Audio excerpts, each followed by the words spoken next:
Good evening and a very warm welcome to all our panelists and viewers joining us from across the globe for this third session in this wonderful initiative of the Next Architect conceptualized by Hindware and Acetech. Every country is measured by its youth, and it gives me immense pleasure to see Next Architect reaching out to the next generation of budding architects, designers, planners, and entrepreneurs who are just not thinkers but real doers, people who we believe have a major role to play in changing the skyline of this country in coming times. I would like to thank Hindware for believing in the concept and supporting our vision of creating this platform of Next Architect. The concept wouldn't have seen the day without our curator Riya Patel's wonderful curation of, of individual episodes and such interesting topics which has further put life in the entire project. Talking in brief about the platform, the Next Architect is an initiative to reach out to young, successful, and next generation architects and designers of the world, bringing them at a common platform to ideate and forge a discussion on future of architecture and design as the world is changing its design appetite at an alarming speed. Today's session will throw light on some of the most iconic projects done by our young design icons and the journey taken by each one of them in creating these masterpieces. I'm sure our speakers will do complete justice in making this a great exchange of ideas and knowledge for the entire next generation of architects listening to us today. With that, I take this opportunity to introduce our next architect duo of this session, architect Soumyadeep Das and architect Aryan Roy from VBridge. The firm has made it from a lot of nominations we received for this session. Soumyadeep is going to be representing the firm on today's session. Thank you, Riya, for once again putting this all together and being such a crucial part of the series. Without any further delay, I'd like to introduce the panel. Just take him, I'll talk to you later. Just give 5 minutes. Hi everyone. Architect Riya Patel. Yeah, hi. I was just going through the individual introductions. Ashraf, there's someone talking in the background. You'll have to just check. Yeah. Architect Riya Patel, Peacock and Fried Partners. Riya is an architectural designer working at Peacock and Fried Partners in New York. While at PCF, Riya has been involved in projects such as Commercial Tower for the Rockefeller Group in Manhattan, a mixed-use winery campus in Israel, a ballet school in Copenhagen. From Pratt Institute, Riya has demonstrated her mission to foster sustainability by being an active member of international organizations such as USGBC and IWBR. Shashwat Somani, Hindware. Shashwat Somani is the Vice President Strategy at HSIL Limited and the third generation of the family business. He graduated with a double major in economics and psychology from the University of California, Los Angeles in 2017. Following his graduation, he worked with a consulting firm in Gurgaon for 2 years and then joined HSIL Briloka in early 2020. Shashwat has strong expertise in sales, marketing, data analytics, product management, and team leadership. He is an avid reader and often spends most of his free time reading biographies and business management books. He is also a great TV buff and enjoys watching movies and TV shows.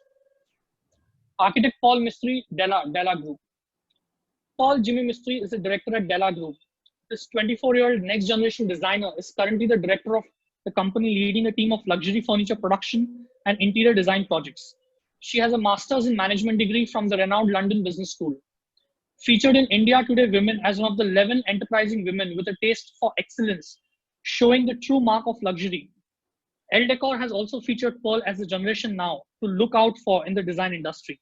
Her love for sculpting has won her a Young Achiever Award from the British Parliament at the House of Commons in London. Architect Dhruvin Shah, Shop Architects, New York. Dhruvin Shah joined Shop Architects in 2019 as an architecture designer. He's currently working on an office campus for a tech client on the West Coast in US. Prior to Shop Architects, Dhruvin worked for Craft Studio in London, Trofo Architects in Tokyo, and Rushit Shaw of Architecture and Design in Mumbai. Dhruvin holds a Bachelor of Architecture from NMIMS University in Mumbai and a Master of Architecture from Yale University. Architect Sachi Krishnani, Axis Architects. Sachi started her career in architecture while interning with architect Jay Shah at Axis Architects in 2012. This was prior to even being admitted in Bachelor of Architecture program at Pratt Institute in New York. The year-long internship fueled her passion for architecture and gave her a grounded experience in the professional field. Soon after, she started a five-year course at Pratt Institute School of Architecture. During the course, she interned both during the summer as well as fall and spring semester at few firms in India and in New York. She did short stints at Sanjay Puri Architects, CBRE Project Management Division, and again at Access Architects in Mumbai. Through her third and fourth year of school, she also interned at a firm called Design Code. After graduating in the summer of 2018, she went on to work at a firm called Ware Malcolm in New York for 2 years. She was a part of a commercial team where they worked on large-scale projects from robotic logistics centers for Amazon to a produce market and food distribution center for the state of New York. Soon after, she decided to move back to India after 7 amazing years in New York to join her mentor, architect Jay Shah at Access Architects once again. We have architect Samat Golani from Mess Architects. Samat is a designer working at Mess Architects in New York. While at Mess, Samat has worked on designs of a variety of projects across United States, Europe, and Middle East. The range of projects focused on sports, entertainment venues, and master plans to explore ways of activating spaces for unique user experiences. Along with his contribution at Mess, Samat is extremely passionate about sustainability in architecture and has pursued his LEED credentials and has been an active participant in projects that attempt to build architecture with waste. Our next architect of the session, architect Soumyadeep Das from VBridge. Soumyadeep Das is the co-founder and principal architect and managing partner of VBridge. Architecture is spiritual, personal, intuitive, and unending for Soumyadeep. He started loving architecture in class 11 after seeing the architecture aptitude books and its problems. While pursuing architecture from Shibpur, he won several national awards, especially top 10 for excellence in architectural thesis by Council of Architecture, the prestigious Charles Correa Gold Medal Awards by UDRI, NASA Landscape Trophy, and many more. Other than architecture, he loves to play football and was the captain of the university team. Recently, he started his own blog, The Urban Court, which is based on his love for cinematography. Before starting this firm, he and his partner, architect Ayan Roy, used to work in Malaysia and have won a lot of national and international awards together, including CII IGBC Green Building Awards and Transparency Design Competition Award. Their motto was to bridge the gap between common people and architects, and that eventually led to formation of VBridge. That's our wonderful panel for today. Thank you, everybody, and looking forward to a wonderful, wonderful session ahead. Over to our moderator duo, Riya and Shashwat. Thank you. Thank you, Viraj. Hi, everyone. I'm Riya. I'm the curator and moderator of today's session of The Next Architect, which is based on design icons.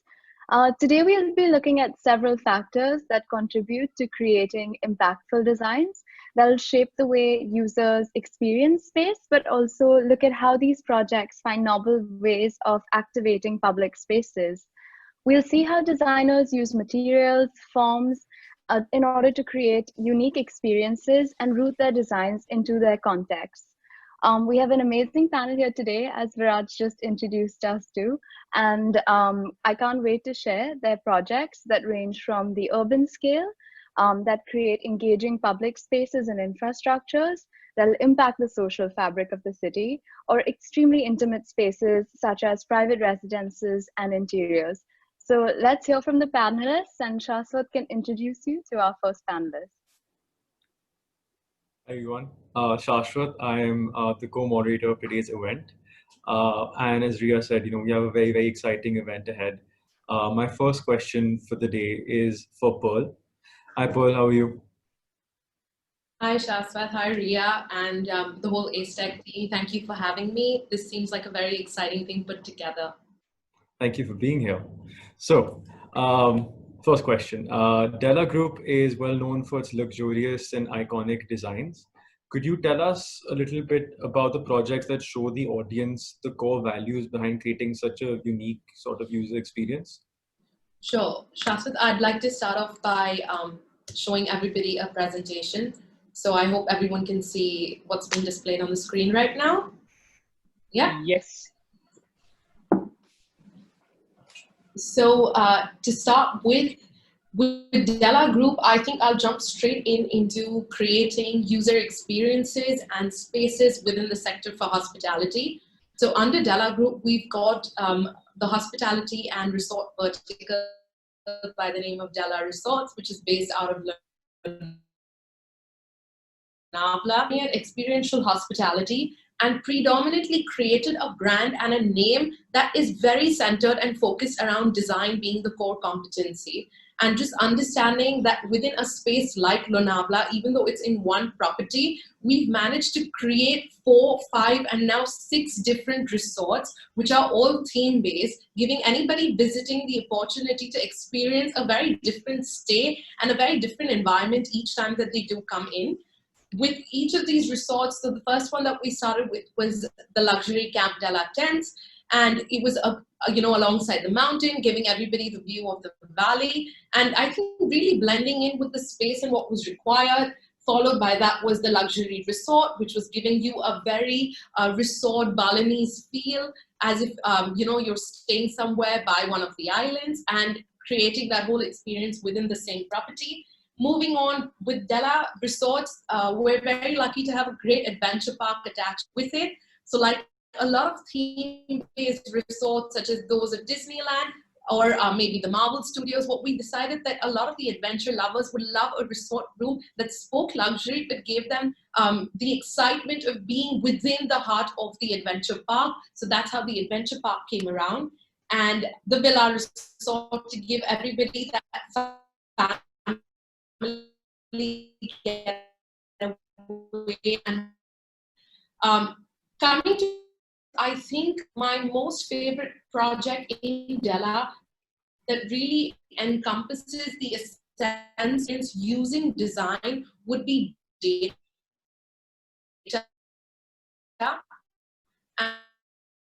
And why data becomes a very important thing is that we're not really looked into very often. One ministry, who's the founder, chairman, and managing director, his vision for igniting passion for the country. So I think taking up the topic of really igniting passion for every Indian to feel really proud of, at the same time creating a space for military tourism, something that hadn't been ventured into. So every time you think about military tourism, every time you think about camping or tenting, all the experiences are very rugged. You think it's going to be makeshift properties, unhygienic bathrooms, and those are the kind of mindsets that come in. We are extremely patriotic on the 15th of August and 26th of Jan, or probably when there's an India-Pakistan cricket match going on. But beyond that, the Indian patriotism doesn't really reflect, and this was the challenge that we took on to ourselves to set up. So data, as you see, is absolutely in the middle of nowhere. And that was a challenge because keeping in mind the environment and also the ecological implications of the space, every material, every design, everything was done a very amazing ecosystem that translated what our vision is. Also keeping in mind that we didn't want to cause any permanent structure. We set up the entire resort and the training academy looking at counterterrorism training for civilians and families. So that's literally people like you and me, our parents, our grandparents, our cousins, to kind of come together, feel that patriotism, live in a space that speaks military.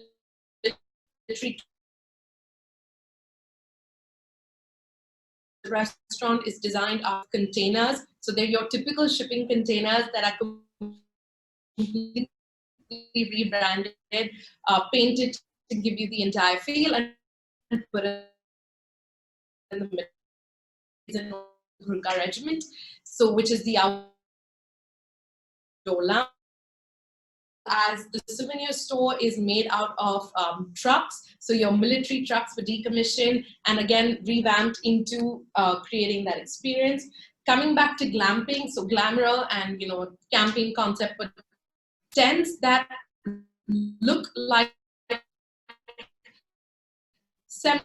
a very luxurious feel. Every bit of design that's gone in is trying to keep in mind it's designed by the AK-47. Lining the tent top for the roof has got flags of all different. At the end of the day, when someone leaves, have immense respect for the Indian Armed Forces, and I think as designers and as hoteliers, we feel that great sense of pride that we've been able to convey that message out to people. So again, with Salam Manekshaw, dedicating a restaurant to Sam Manekshaw, who everybody really looks up to, again, to give people a story and a narrative. While this was one example talking about hospitality and how design and user experience plays a big role in hospitality, we've also started putting these same design thinking principles and concepts into architecture. So one of the flagship projects that Della Group has is Della Tower, which is an ode to Persian architecture and recreating what is a horizontal development in the kingdom of Persepolis into a vertical structure in Della Tower, which is a 21-story residential space that resides in the heart of Mumbai. So while this was one thing, Dad realized his fondness and the company realized its strength, that there isn't really a lot of theme-based architecture being practiced. And it's something that if really put well into, can create narratives and stories. A recent project that we were looking into is designing another residential tower in Mumbai on Gothic architecture, being extremely inspired by Antoni Gaudi. We all love his work. Everybody enjoys their trips in Barcelona. I think most architects find Barcelona to be one very, very inspiring location while visiting Europe, or actually even just worldwide. But what we realize is that this kind of architectural practice has not been seen and has not been kind of taken into account. So again, coming to the theme-based part of it, taking inspiration from not just one, but multiple projects around Barcelona and creating the space put in together. So kind of being a tribute to Antoni Gaudi, and this is the kind of work that we're doing. We realized that just pure architecture wasn't something that we were feeling very passionate about. We didn't want to be dealing with the Indian government norms. We didn't want to be dealing with, the typical, how much space are you going to give me? What's the cheapest way of constructing it? And as a company, we realized that we were really driven by passion. And each of these projects, or any architecture project that we do wish to take up in the future, have to be extremely passion oriented. So the client at the end of the day needs to believe in the vision and believe in the power of getting it executed. Because when that, I think, vision is really set in, you can really create benchmarks and really start creating landmark structures within the city of Mumbai, which I think for a while have stopped happening. So with such a culturally and, it's one that the Britishers had come and set up and gone. And that's what I think our design philosophy is kind of navigating towards. Yeah. Thank you, Pearl. It's really interesting to see the way in which Della really curates the hospitality experience based on the themes that you've shown us right now. Data project is really interesting, and it's nice to see the way in which y'all are curating different forms of architectural landmarks and icons and trying to bring that into the Indian skyline as well, but also like revitalizing it and having that modern touch to it. I'd like to take my next question to Dhruvan. Dhruvan, you're working at Shop Architects, which is known around the world for its interdisciplinary creative approach towards architecture. Your projects range from cultural spaces like the Barclays Center in Brooklyn to super tall skyscrapers in Manhattan. Could you tell the audience a little bit about the firm's projects and how they create new ways of engaging the public? Sure. Hi, everyone. Firstly, I'd like to take this opportunity to thank the organizers of the series and Riya Patel for inviting me to be one of the panelists today. Share my screen. Can you see my screen? Yes.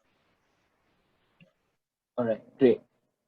So a quick introduction about my involvement with Shop Architects. I've been a part of their team since about a year and a half. We are a 180-person firm based in New York City.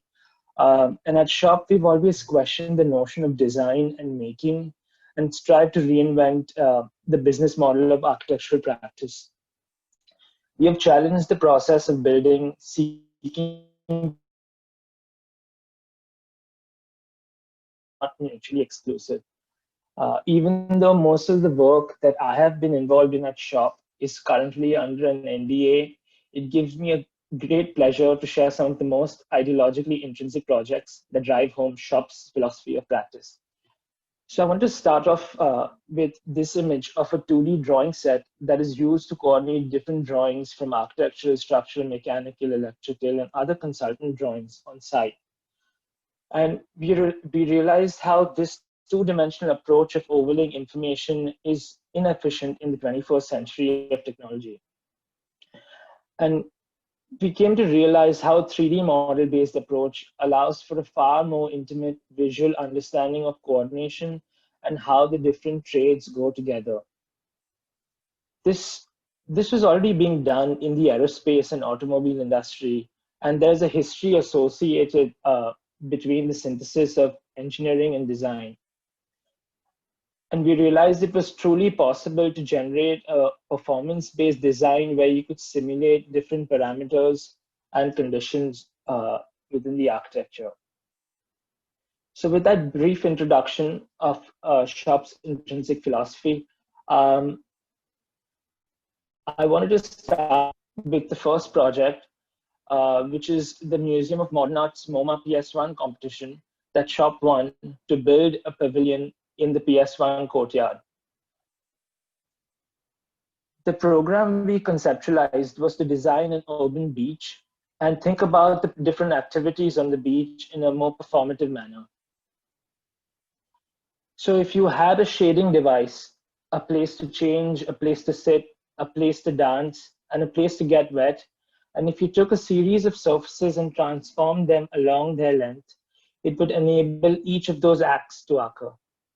You would end up creating a beach without necessarily having any sand or water.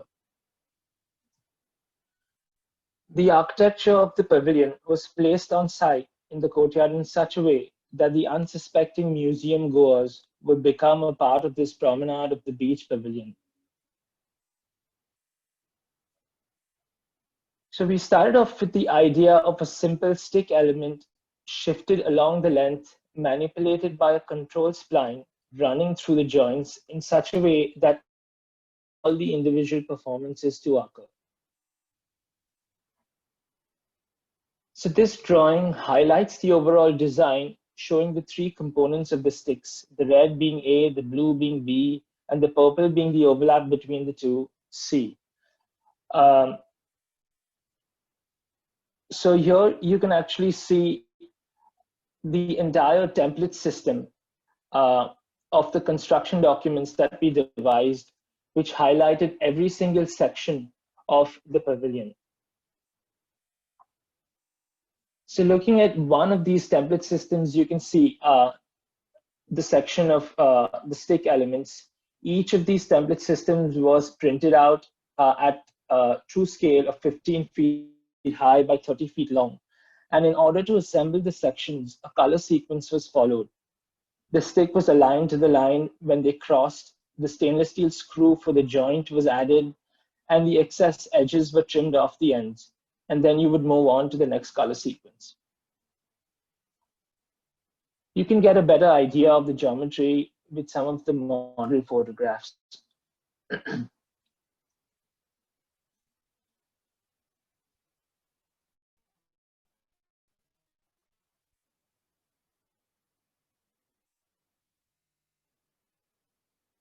And you can now see some of the construction photographs of the pavilion coming together on site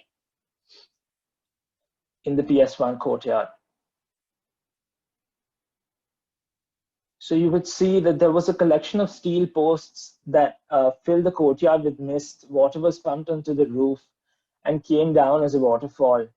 There was a smooth transition between some of the seating surfaces and the walls. There were different zones for changing into beachwear and resting. There were areas to climb into and sit. So the entire design basically evolved from the assembly process of putting the elements of the sticks together. And this was the only way that this could be realized and produce something simple out of a beautiful process. Produce something beautiful out of a simple process.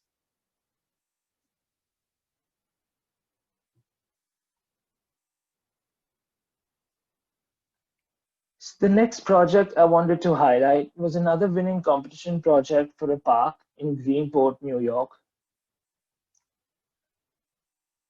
The main programs for the park included an anti-carousel house, an amphitheater, the marina, a skating rink, a ferry terminal, a harbor walk. But towards the bottom end of the site, the client wanted to build a camera obscura pavilion, which is essentially a small building with a rotating angled mirror at the top of the roof, projecting an image of the landscape onto a surface inside the pavilion. So coming from the MoMA PS1 project, Shop had the intention to completely manufacture this pavilion by harnessing the power of computation. There were the basic requirements for the program placed along positions of the minimal surface.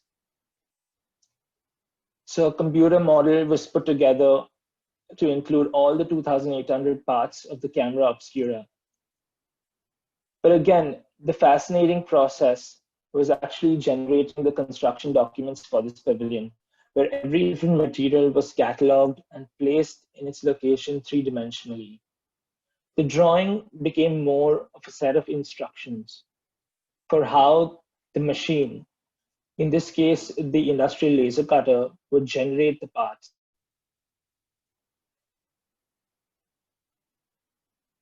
The drawing also became a set of instructions of how the pieces would be put together. These were all the final drawings that made it to site. There was no dimension in any of the drawings because they were not required.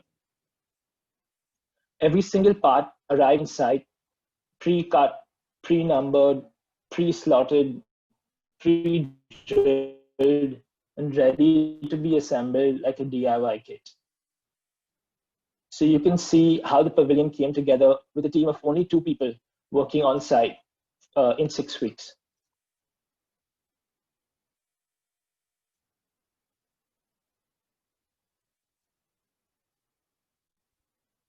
You can see how some of the mist heads from the MoMA PS1 project were reused in this project as well.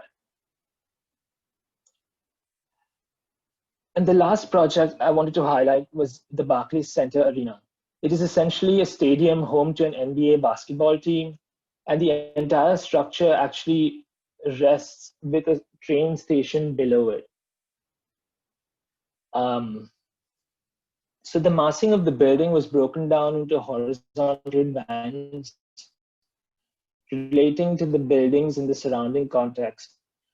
The transparent portion related to the upper concourse as part of the skyline. So the idea was to have a wrapping skin that would go around all the elements in the project. And Shop was able to procure this project only because we were able to prove to the client through these instruction-based documents that this would be the way to build the design and the building put together in this manner. Every single panel is part of that unfolding skin on the facade. Was translated into a fabrication ticket drawing. After the panels were cut, they were hung from these tracks. It took about 4 months for the panels to go through this offsite factory. And every day for these 4 months, it would go through 15 wet and dry cycles. And when they would be ready, they would have 10 years of patina on the steel to produce the cotton steel weathering effect.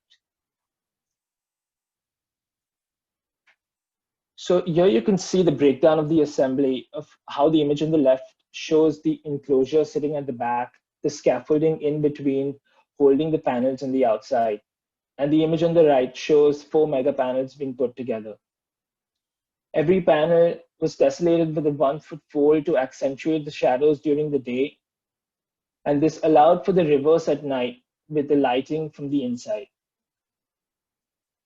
Every panel was also tagged with a barcode system. And Shop wrote their own iPhone app to deliver this information for each panel. Thus, every single person involved on the project, from the client to the on-site personnel, could go to a panel, scan the code, a 3D model of the project would show up, and they could see the status of production sequence the status of weathering of the panel, which mega panel it would be located on. It would also show you where the shipping truck was in terms of its distance from the factory to the site. It would tell you the location of the panel on site, and it would also tell you which mega panel would get attached onto the building. So this is what the arena looks like today. 12,000 pieces of plate steel custom fabricated from direct fabrication files with cotton steel panels. The design included the public spaces, the interiors, and also access to the train station. All the digital billboards were placed inside the inner ring of the oculus so that it did not glare out into the local neighborhood. As you can see, the space under the oculus also allowed for a highly activated public space. This is another image from the street level. So in conclusion, I wanted to state that SHOP truly believes in beyond what architecture simply looks like. It's about the building's materiality, how it works and performs, how it goes together, how it changes over time, its flexibility. We want to redefine the relationship between design and making to produce an architecture that people love, take care of, has multiple uses with time, and is beautiful. Thank you. Thanks, Ravin. I think what really struck with me is the fact when you said that beauty and technology at SHOP are not at odds with each other, rather they work together, and how it's such a beautiful amalgamation of design, technology, and the different materials you use. My favorite one was the Barclays Center. It looks fantastic. So congratulations. My next question would be for Samarth. Samarth, you at Nice Architects have also had some experience with entertainment venues and stadiums that have become anchors for the cities and sites that they are situated in. Could you tell us about the design thinking at Nice and what goes on into creating these unique designs? Definitely. Thank you, Shaswat. Can you guys see my screen? Okay, so firstly, I wanted to thank you for having me and putting together this amazing platform for architects to come together and share all their work. And it was great seeing the other panelists' work and how they approach creating innovative design solutions for creating unique user experiences. So to give you a background about Nice Architects, we are a young and creative boutique design practice located in both New York and Los Angeles. And we specialize in sports and entertainment architecture in order to create experiences for people moving through cities.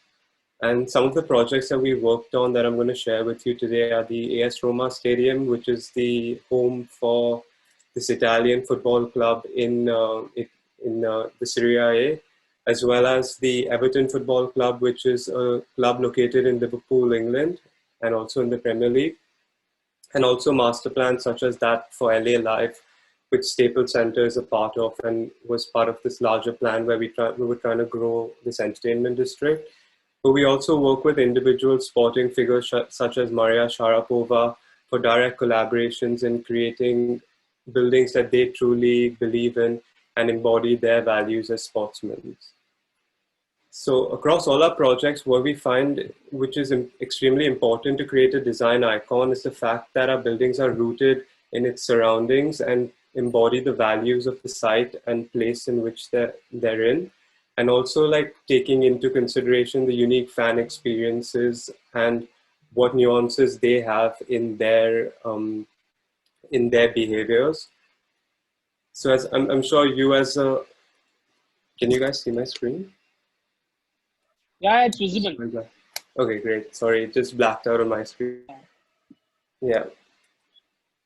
So one of the main things we consider when we're looking at creating a design icon is the idea of creating a porosity in the building typology, because as you know, stadiums can very easily become walled-off fortresses which are activated on match days, but then on non-match days, which is a large portion of the year, they become underused as such.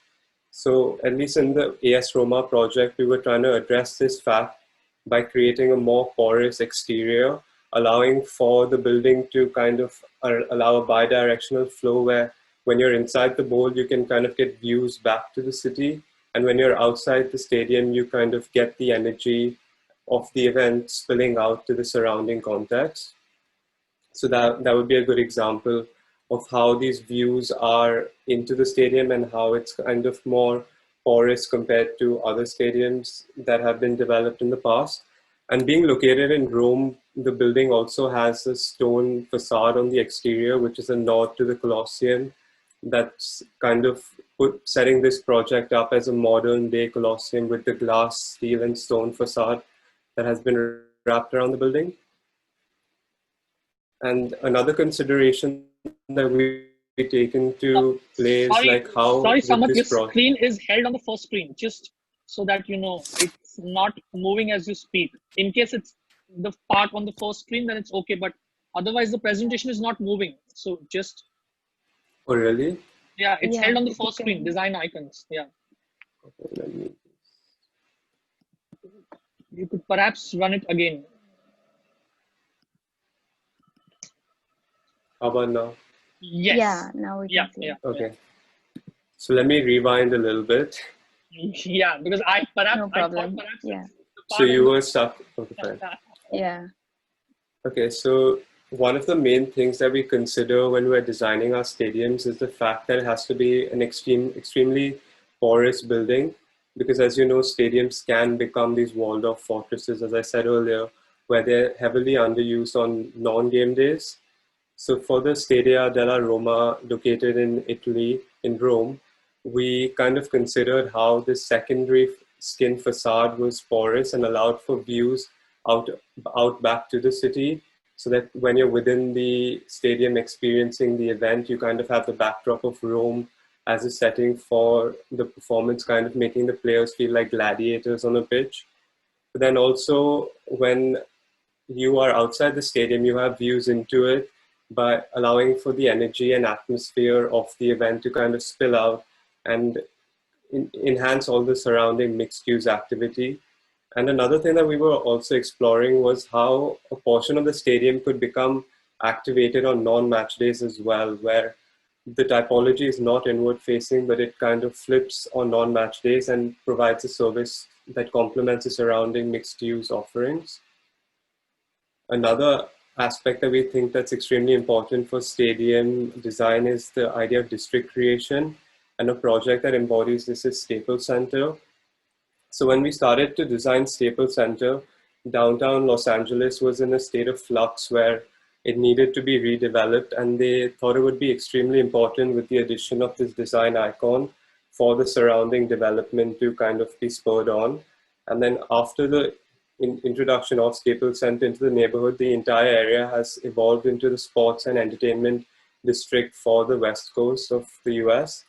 And it's now known as LA Live. So people arrive early to the stadium, they use the surrounding mixed use offerings, and then they stay later to kind of continue engaging with their day. So we always consider like what the building would do in a person's 24-hour day and how their experience would be evolved through the introduction of our architecture. That's another project, like a view of the project from the highway system. Another idea is the idea of flexible mixed use. So since projects are like heavily underused, many teams try to have multiple events happening within the stadium. As you know, like you can kind of have a soccer game on a baseball pitch, or you can host NBA games on a larger pitch.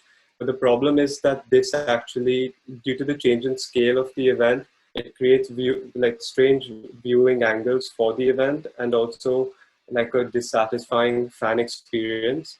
So at least in the Saitama project located in Japan, what we tried to do was create a kinetic stadium where the bowl actually expands and contracts. So this home bleacher system that you can see over here completely detaches from the surroundings and shifts over and replugs into an expanded state.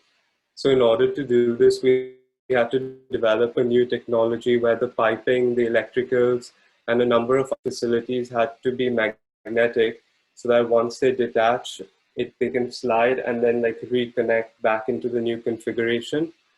And what this also gave us was the creation of a secondary space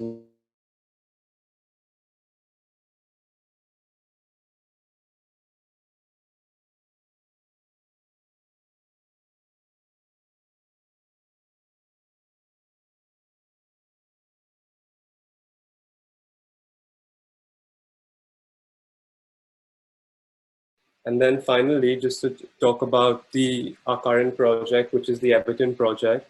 It's all about placemaking. And what we did for this project was that we kind of looked at what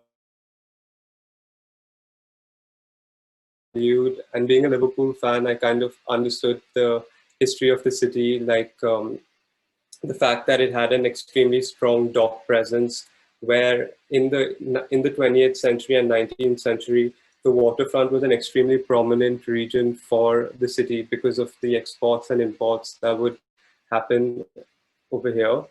So a part of that was kind of understanding what the original home Goodison Park was all about. Even though sometimes you have columns dropping down, blocking your view in the stadium, no fan is going to complain and be like they're unhappy with their home. But it reached to a point where they wanted to move into a state-of-the-art facility. So what we thought was important was to move a lot of the things that were working forward into the new stadium. And the main thing is the atmosphere of the game. And for that, we need to really pack the fans as close to the pitch as possible and not think that bigger is better. By limiting the number of fans within the stadium, we can create a tighter bowl, and that actually ends up creating a louder game day atmosphere.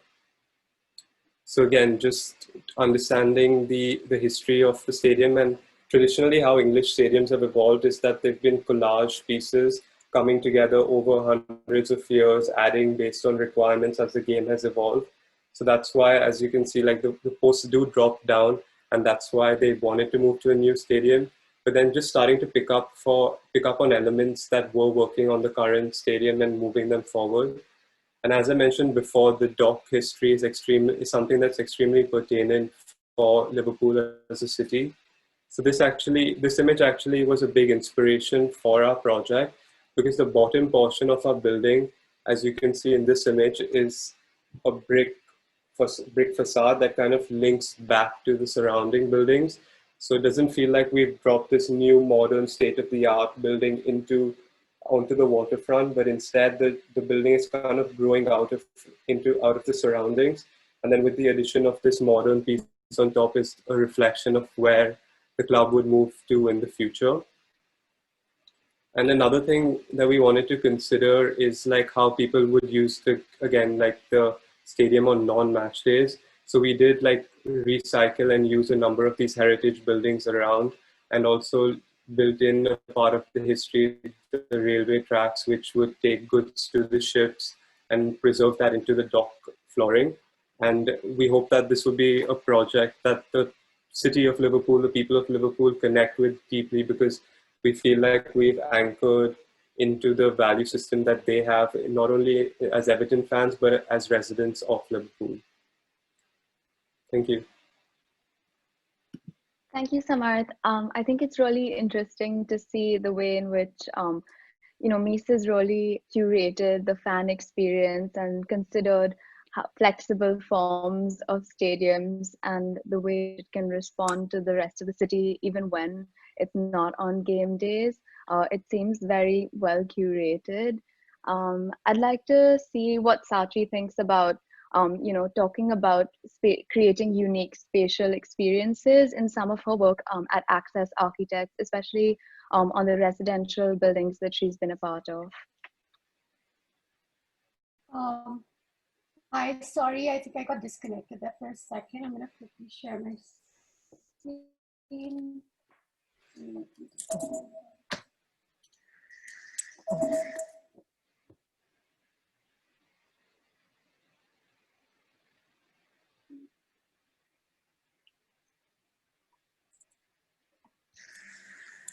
Hi, can you guys see my screen? Yes, you're on. Right.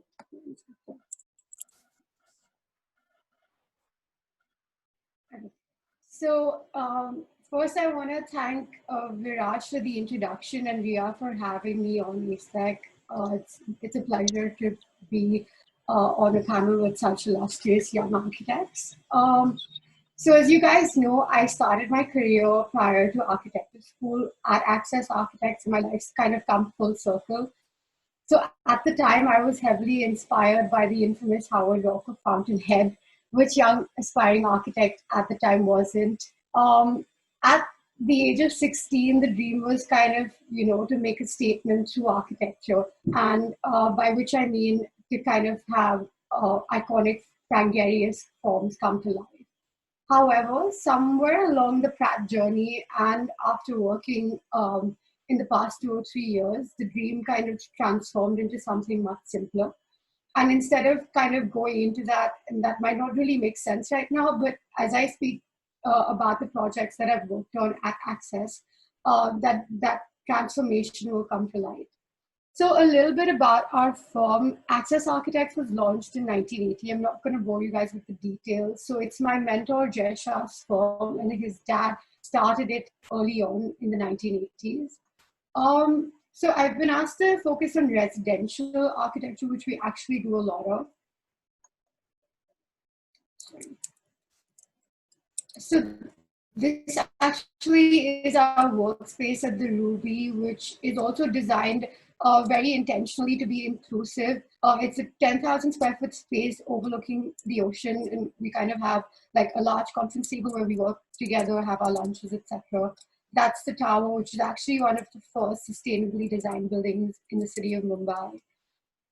This is our humble contribution to the skyline of Mumbai, and I'm not going to bore you guys with getting into specifics of the buildings, but two projects that are really close to my heart are Altamount on Altamount Road in Mumbai, and Lodha Altamount, which is also one of the most expensive residential buildings in Altamount Road, which is again one of the most coveted residential neighborhoods in India, so to speak. So again, these are a few of our projects. Rivali Park, which I actually had the privilege of working on while I was interning in model building at the age of 18, and a few more mixed developments for L&T and Mahindra, etc. So that's just a little gist about what Access is all about. So this project, which is Altera and Park, it's actually a project that's very close to my heart, primarily because this was one of the few projects I worked on and was able to actually design while I was interning with Access Architects. So envisioned as a luxury residential community, Altera is located on the southern edge of Pavna Lake, which is a private kind of residential spread over an entire hillside. And as you guys can see, it has this beautiful kind of private access to the waterfront. So even back then in 2012, when we started designing this project, our thought process was simply to transform the interpersonal experiences of people that are already inhabiting luxury residential apartments in the sky in Mumbai, so to speak.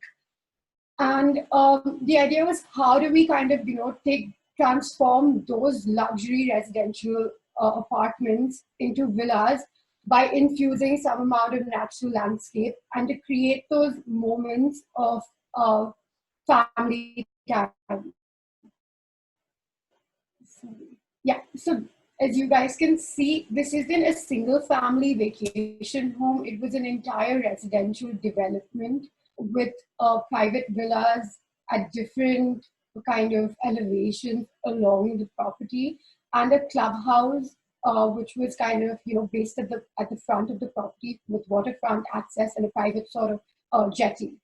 So from the get-go, our aim was to curate these priceless memories that engender kind of a feeling of togetherness in spaces that we carved out to be inclusive, while again embracing the serenity of the beautiful Pavna landscape. So again, getting a bit into our process, shadow studies and solar analyses are an integral part of how we kind of develop form and get into massing studies. As you guys can see here, what we didn't want to get into too much of excavation or landfilling, etc. We wanted to kind of take advantage of the beautiful contoured landscape and develop our program in forms in tandem with the landscape. Again, we are a very sustainable firm, so that for us was a priority, which we also kind of put forth towards our clients. So this process informs our form finding studies. As you can see in the diagrams, we kind of use very simple orthogonal volumes to demarcate public and private spaces, which were then kind of, morphed into these separate volumes, while also allowing for interaction between the public and private realms. So these intentionally articulate spaces made way for, special family moments, and I think that'll become a little more clear once we start to get into the renders and stuff. So I don't want to get into the plan, but as you guys can see, the space above kind of pours onto the roof of the private program below. The living and dining with one bedroom on top, which is kind of demarcated as a guest bedroom, kind of has this opening and the ability to kind of create this vista view, which is private in a sense because each villa is oriented towards its own vista and view of the lake, while also kind of, keeping in mind that there are other family-owned villas around. So here, as you can see, formally it's actually very simple. It was just a simple move to kind of, have this ramped staircase that creates an interaction between both the volumes. Again, in the renders, what I was trying to say in terms of creating those moments wherein the families kind of gathered around in the pool and there are moments of interaction between this kind of dry courtyard below that's a private space. So it's about these moments that we're actually trying to encapsulate more than creating, these beautiful, formally iconic structures.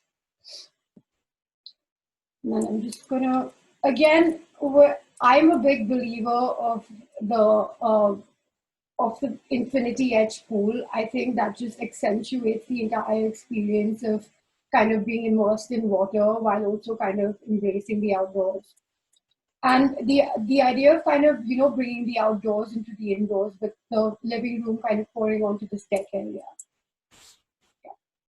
Again, in terms of form, we decided to have these vertically striated fins, not only to kind of add to the aesthetic value and bring in warmth with the use of wood finish, but also taking into consideration that Pavna does receive a lot of rainfall in the monsoon season. So also to kind of, protect the indoors from leakage, etc. So that's the conclusion of the Pavna project, which is actually what I worked on the first time I worked at Access.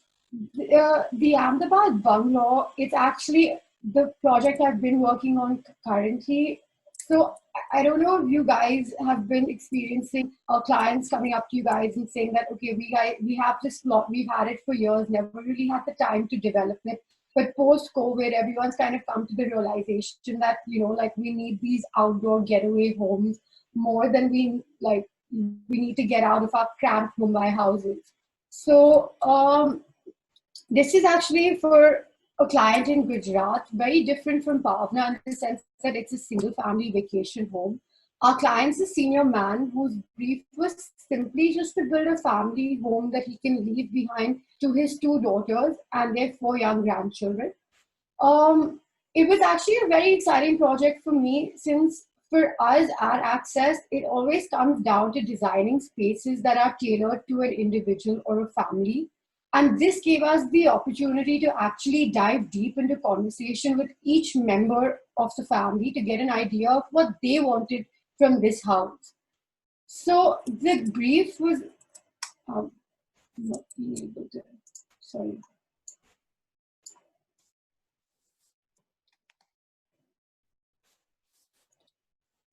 Sorry, I had a bit of a internet issue here. So the brief was actually very simple. They wanted around 300 square foot constructed, a big veranda, a double height bridge slide. Very simple kind of expectations, outdoor service table areas, brick ovens, a small bar, etc. And the main emphasis that we got from our conversations with both the client as well as his daughters was that this has to be a kid-centric design, kid-centric house in terms of program and usability and safety, etc. So we came up with two options, diverse in form, but again, keeping in mind what the client wanted to achieve. The first was the cube house, which was, again, we took the narrative of this being a kid-centric house and then kind of brainstormed as to how we as architects could bring a playful element into the form finding process. So the idea was to kind of have these two dies and kind of see how when they kind of, are thrown on a board, how they interact with each other. Of course, it was just not as simple as that. And we kind of, brought in the logic of public, private, indoors, outdoors. As the diagram kind of explains, we placed the cube on site, demarcated public, private. Again, VASTU compliance was a big priority for the client. So we oriented the public and private programs to the east-west access, then intersected the blocks so that they have this room for interaction with one another. And we positioned the unit towards the back of the site so that we could gain a larger front yard area where the client could host events, as well as for a playground sort of a swing set for the children, etc. Again, how do we kind of, have the forms interact with each other? We sank the cubes into the ground, keeping in mind in terms of elevation that the public would be the slightly lower in elevation than the private. And then again, windows and apertures were added so as to keep in mind with the solar study that we carried out pretty early on. Again, this is like a really simple landscape plan that shows the entryway at the back with private access in between both the private and public programs. A really nice outdoor deck area, which kind of, envelopes the living spaces. And this can be seen more clearly here. The dining area that kind of, pours out into an outdoor deck and a pool.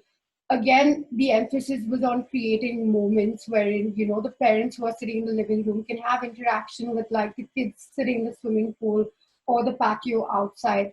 So very simple in terms of design, but again, emphasis on creating those family moments. Upstairs, very simple rooms with the emphasis that in a vacation home, the larger spaces should be attributed to public programs of living, dining, decks and pools, etc. So again, an open play area with a deck outside on the upper levels and two very simple rooms on top. So these are just a few renders. We at Access actually really like to work in 3D, especially the younger lot of us. And we like to see how the building performs in daylight and in the evening. So here you can see like how the kind of tilted cube forms kind of interacts with the landscape around.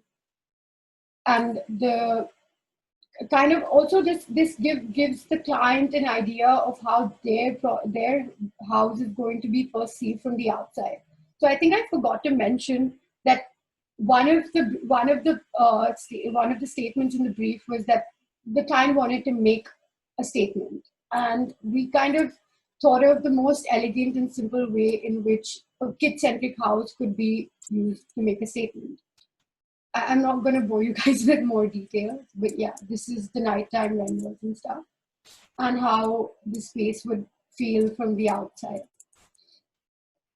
Again, there was a tree on site that we had to address, and the idea was to kind of, engulf it with a tree house, also kind of have it accessible to the ramp and the pool area, a herb garden, children's play area, etc.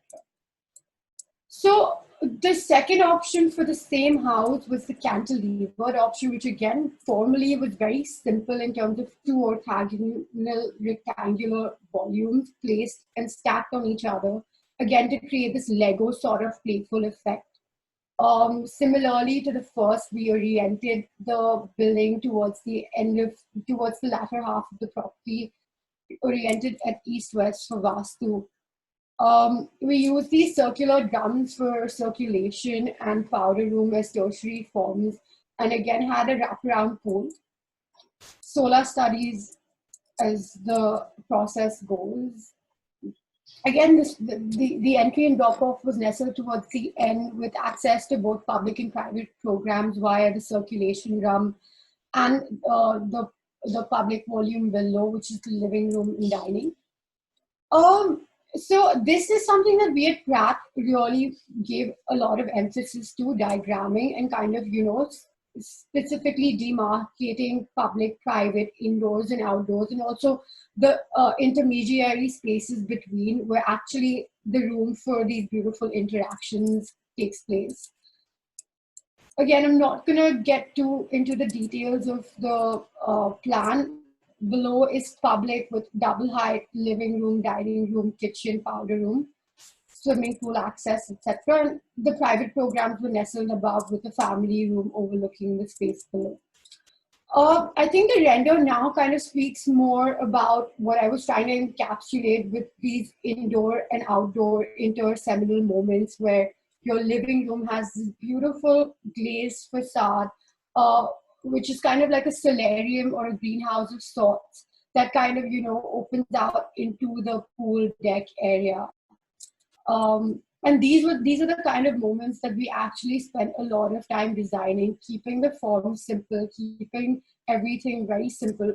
Again, of course, a 25-foot cantilever like that involves a lot of structural engineering and know-how, and that's something that our senior, Mr. Atul Shah, Jay's dad, brings to the table, and we weren't worried about it at all. So yeah, and this is the evening renders and how the space would feel like in the night. Last, and I know I'm probably pressed for time in this moment, I'm going to run through a residential tower that we've designed for Suntech, the developers. It's again, we do value engineer functionalities, key budget is now a 15% increase in saleable area, which is equivalent to 100 apartments. We're all from cities like Mumbai, New York, Kolkata, etc. We know the value of 100 apartments in terms of saleable space. A 20% reduction in construction area, which again adds to costs, and parking floors reduced from 10 to 4.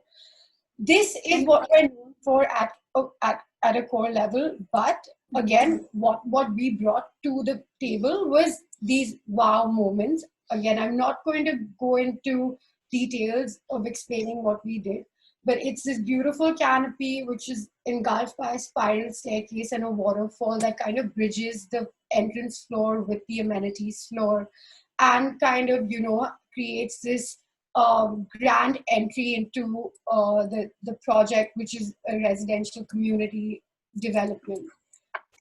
Thanks, Sachi. I think this has been sorry, we're running a little short on time, but it has been really amazing to see, the very unique take that Access has towards residential projects, really focusing on the user experience and the intimate scale of the homes and how they integrate into the landscapes. I'd like to move to Shashwat and ask you, Shashwat, so Sachi just spoke about some beautiful homes and residential projects. Can you tell us a little bit more about how Hindware contributes to these iconic residential and commercial projects, please? Yeah, sure, I would love to. Thank you again. I would like to thank all the panelists and attendees for being here today. I think this has been a very, very exciting series. And I would love to talk to you about how Hindware, is a part of this space. Hindware's journey to become an iconic brand started exactly 60 years ago when my grandfather, at the age of 23, set out to start this company. And we really believe that we take pride in being recognized as an iconic brand with a strong legacy. And we believe that having such a strong legacy also brings with it a sense of responsibility. This responsibility is a part of our mission and it's part of our vision as a company. Our products are not only beautiful in their design, but they also fulfill the larger cause of being affordable, sustainable, technological, and reliable.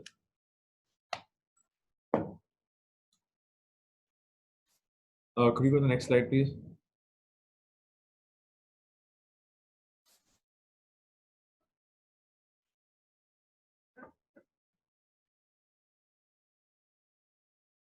Charu, could we go to the next slide, please? I think there is some technical issue. Ashraf, do you want to run the presentation? Charu, are you there? Yeah. Yeah, if you could just move to the next slide. It's not moving? No, it's not moving. No.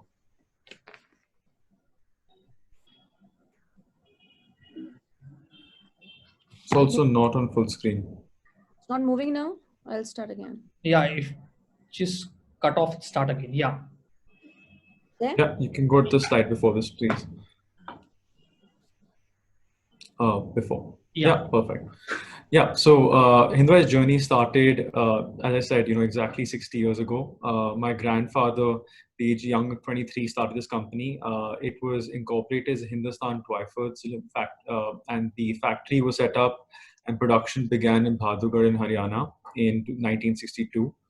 In the 70s, we expanded, we acquired Krishna Ceramics Limited and expanded the Ceramics Manufacturing Society. And in the 90s to the 80s and the 90s, we really invested and expanded to become the largest player in sanitary ware in India. We commissioned, which was at the time the world's largest open flame kiln factory in Bhadugarh. And we also introduced the Hindway brand as you know it today. And it took us 30 years to reach a milestone of 100 crores. From then on, we've not looked back. In the next 10 years, we reached a revenue of 500 crores. We expanded the business to also include the bathroom wellness space, which included showers, and we rebranded the Hindway logo. After that, in the 2010s, we were very honored to be awarded the Golden Peacock National Quality Award in 2010. We also acquired the bathroom fittings business of Havells India Limited and expanded into faucets. And we were also very honored to be awarded with the prestigious Griha certification. And then after that, in 2020, coming to today, we've inaugurated a 7,000 square foot display showroom in Delhi. We have 400 plus brand stores across the country. And we've also done a lot of work in public health and sanitation. We've recently launched a campaign called the Saaf Raho, Safe Raho campaign during the time of COVID. And I want to talk about some of the fundamental pillars that make us a leader in the bathroom space. These haven't changed since our inception. The most important pillar for us is, I think, the leadership across 3 generations. My grandfather started this company. He's here on the call today as well. And since, for the longest time, since I was a child, I could remember just talking to my grandfather and my father about the company. A 2-year-old talking about sanitary ware, but that's how it's been.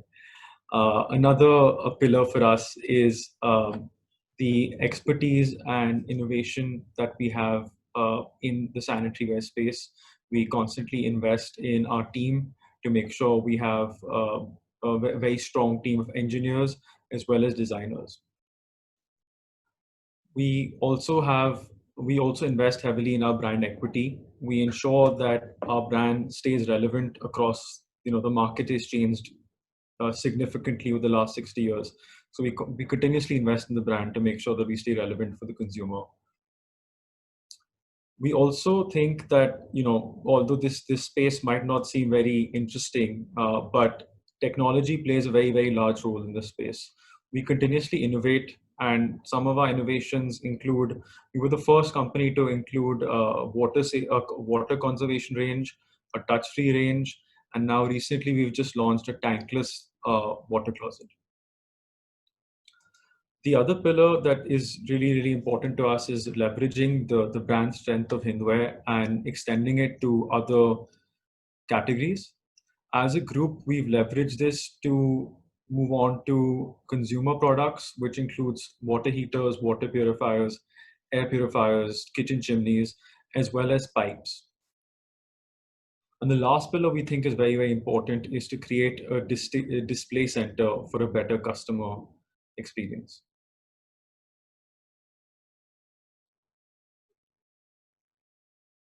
You can go to the next slide, please.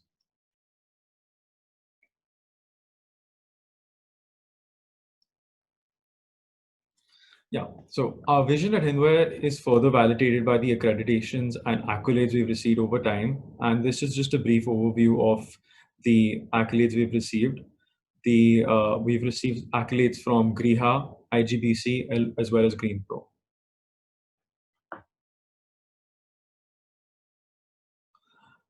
So this webinar, we've seen some beautiful and iconic projects, and each one has been extremely unique in its own right. But I just want to say that, you know, iconic projects are incomplete without iconic bathrooms. And to just name of some of the, I just want to talk a little bit about the iconic products that make our iconic bathrooms. So let's take a look at some of the products. So you can see these are a range of products that we have. We have sensor faucets, which are extremely, extremely important now during COVID. We have touch-free water closets that you don't have, you can just flush it using the wave of a hand. We have smart toilets that have heated seat covers. And we also have, you know, we've also invested a lot in the flushing technology to make it more efficient as well as more powerful. And now I just want to talk about some of the projects where we are placed, where we have these products. This is Kidwai Nagar. We were involved in the redevelopment of it. Ames, Gorakhpur. This is the ICICI Bank corporate office where we had a lot of products. The SBI Bank chairman's office in BKC. Mahagun Mywoods in Noida, which is one of the largest projects that we had. Yeah, and I can't speak of Hindware being, you know, an iconic brand without mentioning our Halo brand, Qo. Qo is a brand that we launched in 2011. It is it's very, very influenced by European culture and the modern minimalist approach of design. It really takes the indulgent luxury aspect of bathrooms to the next level. When we like to call them, you know, bath lounges almost, because they're so indulgent. So let's take a look at some of the projects where Q is present. And these are some of the products before I talk about the projects. If you can see, you know, on the right side, there's a faucet, which is called Mosaico, which is one of my favorites. It's actually, you know, hand built as well. So we have our products in Palm Bellagio, the residence at Indore, Cochin International Airport, which is very recent, Sarovar Portico in Junagadh, Courtyard Marriott in Mahabaleshwar, Meridian in Amritsar, the Padukone Dravid Academy, which is beautiful, the Kartarpur Corridor, Ghana Cricket Stadium, and many more. Yeah, even PV Sindhu's residence. So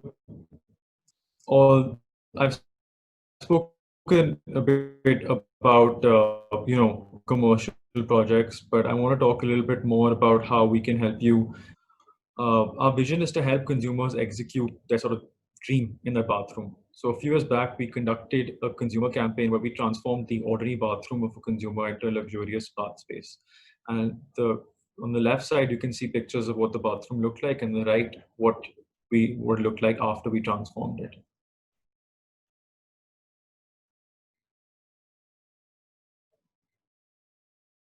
Perfect. Lastly, I want to talk about, some pictures of bathrooms of some consumers who are so satisfied with their bathrooms that they often share pictures on social media. I know it sounds crazy, but they actually do. So I just want you to have a look.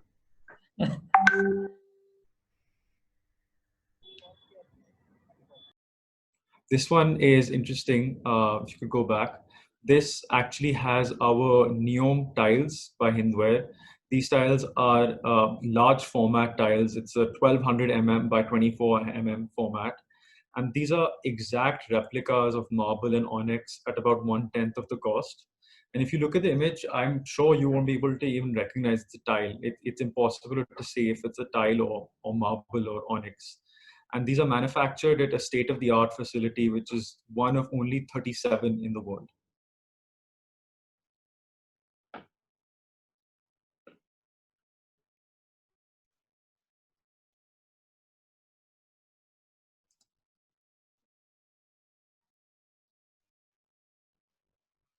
And lastly, to conclude, I would just like to say that, that this is just the beginning for us. We'll continue to strive to be an iconic brand and stay relevant for the consumer with the best-in-class products across multiple categories. Thank you. Thank you so much, Shashwat. It's, as you said, none of these iconic projects could exist without iconic bathrooms as well. I'd like to move on to our next architect, Soumyadeep Das, and if you could just quickly run us through your V-Bridge project, which had such an important urban impact, especially in these unprecedented times.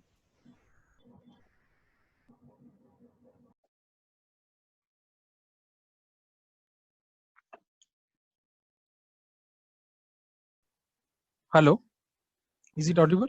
Yes, you're audible.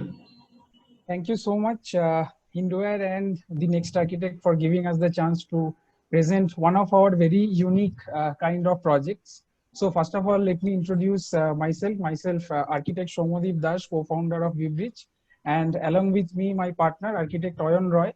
And first of all, I would like to thank all the people, because you see, it's an urban project which has a really big impact. So without the help of a lot of people, we couldn't have, done this sort of big project. So I would like to thank Team V-Bridge, the huge mass of Sukanto Sporting Club people, and one of our batchmates, Devanjana, and a lot of people. So I would like to straight go into the presentation. See, Team V-Bridge, we founded our office in Malaysia. We used to work in Malaysia. And at that time, we have seen a lot of skyscrapers and all those structures. But we actually belong from a town which is very densely populated, not that much of structures. So we have seen a lot of different kind of structures, and it actually affects an architect. So when we are just a farm which is growing, and suddenly we are hit by COVID-19, which is a very harsh pandemic which has happened over mankind. And then when we came back to home and we started work from home, and suddenly our surroundings has changed, because we have already came to the town itself, and the problem has to be town oriented.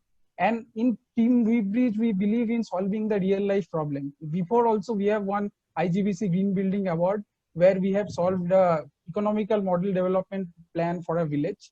So here, when we came to this place, came to my hometown, which is, you can see, this is a place in West Bengal. It's a town.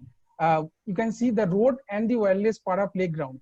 So eventually we were appointed as the pavilion designer of Durga Puja.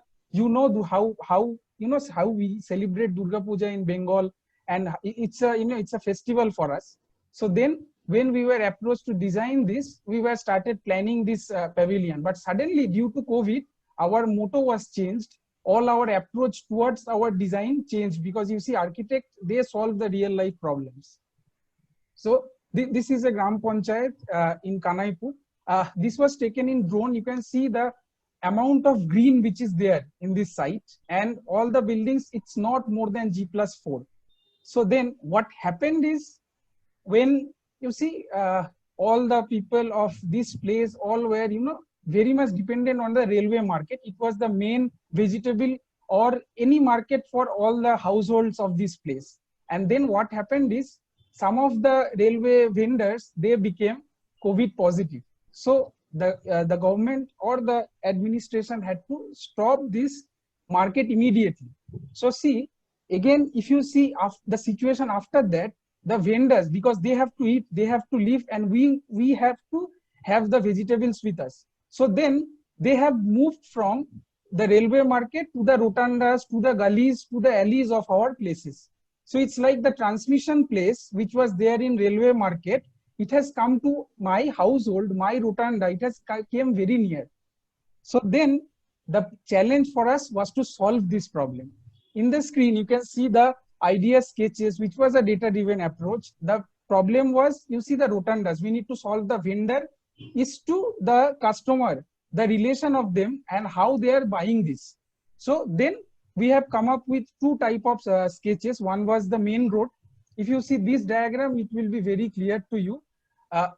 You see the community shops all are around the main road, and all the vendors who are there, they are also standing just beside the road.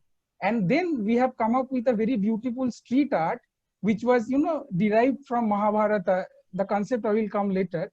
And then just in front of the vendors, we have drawn a very simple symbols like triangles and circles, because it has to be understandable by the local people who are living in town. We are not doing something in cities, so it's very easy for us to do something very simple. So in the main road, you can see we have 6 lanes, and all the circles are done just near the shops, maintaining the social distancing guidelines. And if you see the roads just into the alleys and just into the place, there you can see 4 lines, and we have interaction spaces in between in the middle of the road also, because you see in this road no vehicle generally passes. So we should give places where generally people try to interact in those spaces, standing just in between the roads. So see, after, you know, idea execution midnight, we approach the local club so that we can execute this easily. So then the next step was to draw a working drawing, because you see you need to tell people. So as the shapes were very unique, very simple, we can easily tell the people that you can come, you can join, this is your project, and together we can make our area safe. So very much they agreed.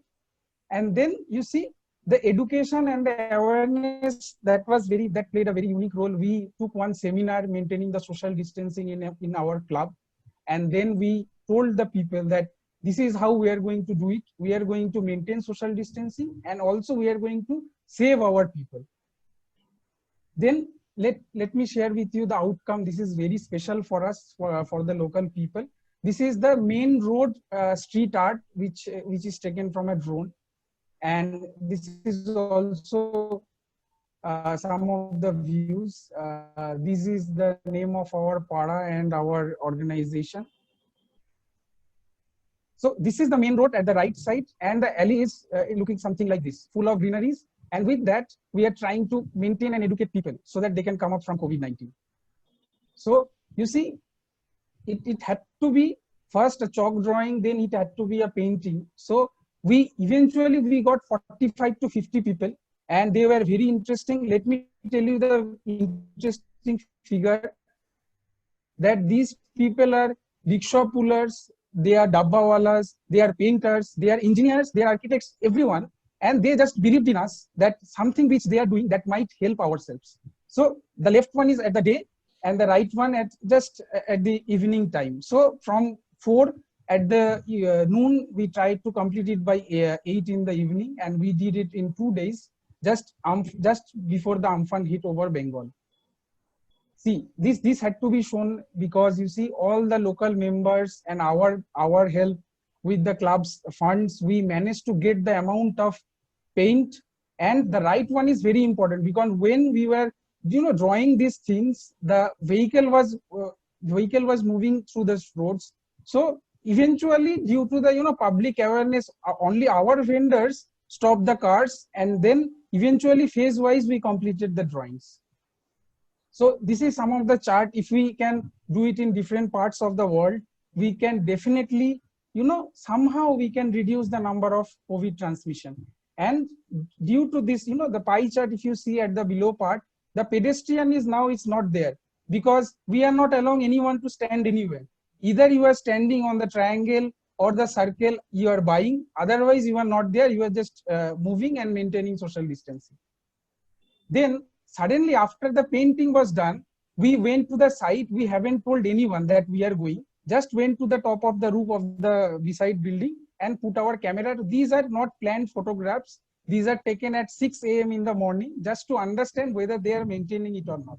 So you can easily see that this is in front of a cycle shop, and this was in front of the chicken shop and the vegetable vendors. See, this is what we wanted. And eventually, without telling anyone, the diagrams, the interpretation, the basic shapes has changed people. And see, the left one is very important. Rickshaw pullers, vendors, delivery people, all were at same pinch, all were at same motto that we are going to do something which will be very unique and which is going to make a mark. So, see, now this was, very, let me go through the main idea in a very short period, that this was, somehow defined from Mahabharata. Abhimanyu's maze, which is called, we call as Chakrabuho. It is defined from Chakrabuho. And then you see, this was the part of our Durga Puja pavilion. And this is the concept we have derived. So let me show you this diagram. This is going to be the overall theme. If we, celebrate the Durga Puja, then we are maintaining a social distance Durga Puja with keeping this epic theme, with keeping mythology in mind, that we are adjusting, we are somehow managing this lot amount of people who are coming to visit the Durga Puja. So you see, this is the pandal sketching and modeling, very basic with glue guns. See, this is one I would like to, tell that these two pillars, I am seeing it from my 5 years or 2 years of age. These are none of anyone's use. So then this was used as Durga Puja pavilion, and you see, keeping these ponds in both sides. This is the concept is rise up. Then so Soumyadeep, I'm so sorry to pitch in. The concept is brilliant. The presentation is fabulous, especially in the current times. I think it's in COVID times, it's extremely relevant. We just have another section to go. So if we can move to the next session, we tough. Yeah. The project is amazing and it's really relevant in the current times. Sure. We need to. So yeah, I will just go through. I will just go through the slides. Sure. You can quickly run us through the slides. Yeah, this is our main mandapa, where we are going to put the Durga Puja, dedicated to a fisherman who just died recently, keeping the sailing thing in boat thing in mind. So this is how it looks. And these are the recognition, like Gautam Chattopadhyay, senior scientist from NASA, architect Rafiq Azam. And then these are the publications in News 18, Laterals, Bengali newspaper, Ei Shomoy, and East India Perspective. And lastly, blessings from Ma Durga, and hopefully we will come up with something very strong for the society. Absolutely. Yeah. Thank you. Soumyadeep. Thank you. So we can move to the next section. I think Riya and Shashwat, we can, is up quick. Shashwat, if you want to kick off. Yeah, sure. So this is a little bit more of a fun section, a little bit more informal. We're just going to ask a couple of questions. First question to Pearl. Could you tell us about a project that you think has really pushed the boundary of design thinking today? Shashwat, I think what we'll do is understand, keeping in mind with our topic being creating unique spatial narratives and new forms of public engagement and public spaces. So I think kind of seeing everybody from New York, my favorite project personally, and something that I think is very relevant in this space of pushing the design thinking boundaries has to be the vessel at Hudson Yards, designed by the most renowned architect, Thomas Heatherwick. I think personally, I would pick this project keeping in mind the confluence of global trends coming in. You've got a British architect who's come in to design an American public space using Italian materials and, staircase engineering, and somewhere down the line taking inspiration back from India. So for most people, just to kind of walk you through, it's that same structure that most people call looks like an inverted pineapple, half a beehive. So it's got multiple names to it. And I love the idea and the philosophy behind it being the inspiration from something he found back home, which was a simple, flight of stairs that he thought over time weathered, but he managed to restore and still had a very timeless feel to it, mixed with the typical New York structure of fire stairs across every New York building. And keeping that in mind with the concept of the Indian pilgrimage places and prayer worship places with the stairwells going down. So I think it's a lovely concept, and the architect's calling it the fact that it's less of a building and more of a bridge bringing people and ideas together.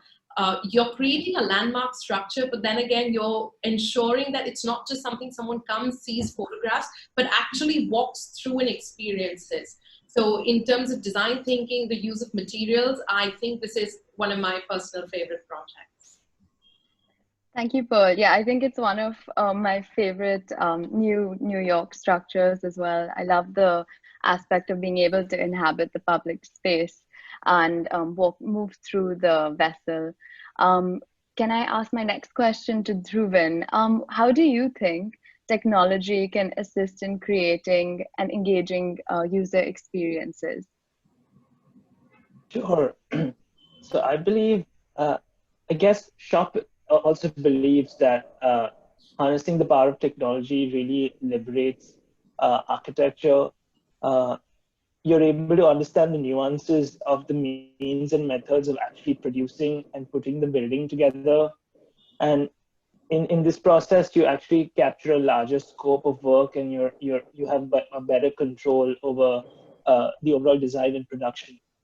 And this way you could really produce something which is beautiful and architecture that people love and take care and love inhabiting. So yeah, I think that would be my short take of how technology really produces public engagement. Thanks, Ruben. My next question is to Sachi. Sachi, a project that you think creates a unique spatial experience. Sachi, you're muted.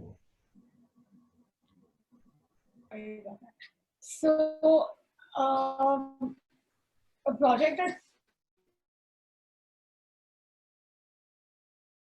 IMP's Louvre, which is actually designed by Riaz from Acetech and Partners.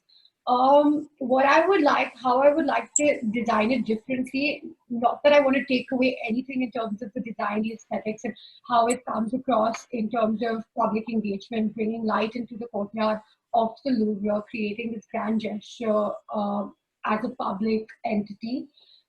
What I would like to change in the way it's constructed is, I don't know if everyone in the audience is familiar with ETFE.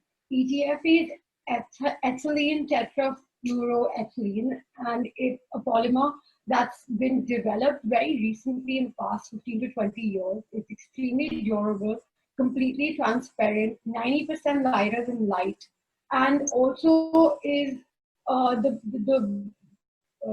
varied uses that it can be, it can transcend into, from kind of being impregnated with prints, patterns, colors, allowing for different lighting effects, as well as kind of bringing in iridescence. Considering it's a public space, the Louvre, the idea of kind of, having, you can introduce film into it with kind of, the striated effect that comes through with the pneumatic cushioning and the tensile steel rods that kind of hold the structure together. So why I would redesign it is for the simple purpose to create more sort of interactive abilities within the structure and the public for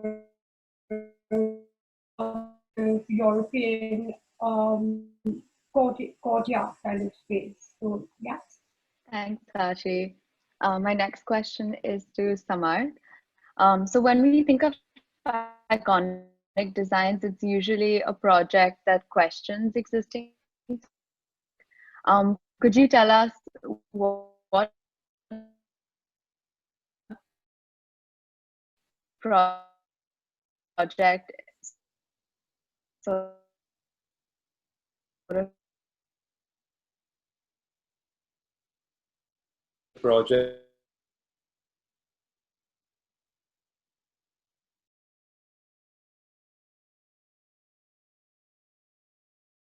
with tell you more about the project. The roof of the project is being used as a ski slope for the residents of Copenhagen.